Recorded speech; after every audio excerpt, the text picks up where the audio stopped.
ఇప్పుడే జీ5 app download చేయండి. చూడండి మీ ఫేవరెట్ టీవీ షోస్ ఎప్పుడైనా ఎక్కడైనా. చూడు ఆద్య, నేను కోచ్ సార్ని ప్రేమిస్తున్నానని, ఆయన సంతోషంగా ఉండాలని, ఈ వ్రతం చేస్తున్నానని నేను ఒప్పుకున్నాను. అలాంటిది నేనిప్పుడు ప్రశాంత్ కోసం ఎలా చేస్తాను? సార్ సార్ అంటున్నావు కదా, మరి నువ్వు వ్రతం చేస్తున్నావని మీ సార్ వచ్చి దీపం వెలిగిస్తారా?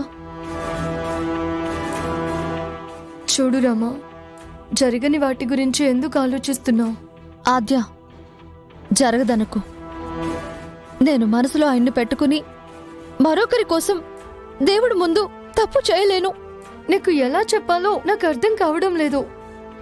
నీకేంటి, నువ్వెన్నైనా చెప్తావు.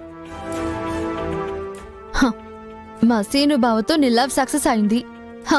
నీకు ఎలాంటి ఇబ్బంది లేకుండా అన్నీ జరుగుతున్నాయి. నా ప్రేమే కదా, ఎవరికీ తెలియట్లేదు. చూడు రామా, ఈ ప్రేమ నిన్ను ఎటు తీసుకువెళ్తుందో నీకే తెలియట్లేదు. మరి ఇంత పిచ్చిగా ఆలోచిస్తే రేపు పరిస్థితులు నీకు అనుకూలంగా లేకపోతే అప్పుడేం చేస్తావు?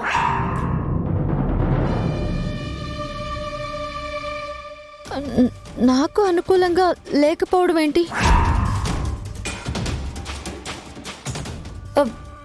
అదే పెద్దమ్మ పెద్దనాన్న ఎలా రియాక్ట్ అవుతారో తెలియదు కదా.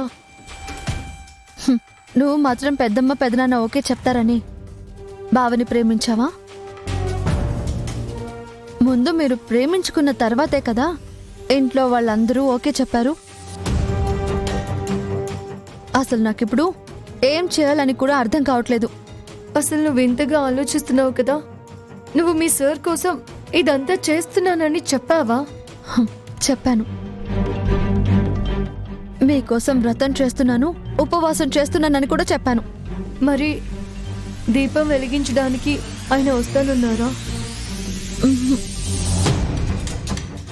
మరి సార్ రాకుండా ఏం చేస్తావు? చూడు రమా, కామ్గా పెద్దమ్మ వాళ్ళు చెప్పింది చేయి. తప్పు కదా ఆద్య. దేవుడికి ఒకరి కోసం వ్రతం చేసి మరొకరు వెలిగించిన దీపం వెలిగిస్తే దేవుడికి కోపం రాదా? దేవుడికి కోపం వస్తే ఇంకేమైనా ఉందా? ఏదైనా జరగరంది జరిగితే అలా ఏం జరగకూడదు. మా సార్ బాగుండాలి, ఆయన నేను కలిసి ఉండాలి. మీ సార్ రాడని నువ్వే చెప్తావు, రాకపోతే ఎలా అని బాధపడతావు. ఏంటి రామా ఇది? నా ప్రేమ నిజమైతే మా సార్ వస్తారు. రానన్నా మీ సార్ ఎందుకు వస్తారు? ఎలా వస్తారు? చూడు ఆద్య,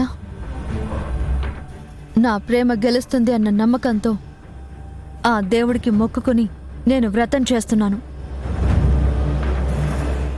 సార్ని ఎలా రప్పించాలో ఆ దేవుడే చూసుకుంటాడు. సార్ని రప్పిస్తాడు.